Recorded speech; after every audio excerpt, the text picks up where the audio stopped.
الثالث.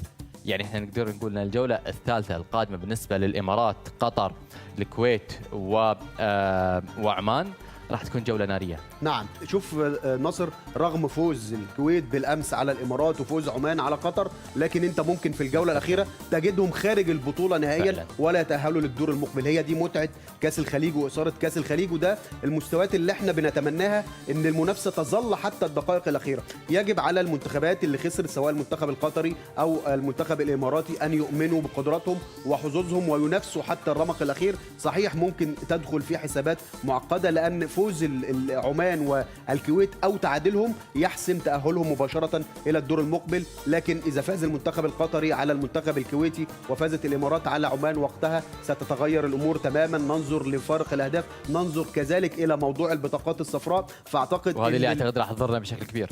طبعا المنتخب القطري اذا اراد التاهل عليه ان يفوز باكثر من هدفين. المهمه تبدو صعبه ولكنها ليست مستحيله، وهكذا عودتنا كره القدم. اعتقد انها تكون جوله حافله بالاثاره، وفي النهايه الجمهور هو المستفيد انه يشوف بطوله قويه وممتعه على الصعيد الفني. باذن الله. كل الشكر لك استاذ محمد الجزار، سعيدين تواجدك دائما معنا في كنتينس وايضا في قناه الكاس بشكل عام. شكرا ناصر، شكرا.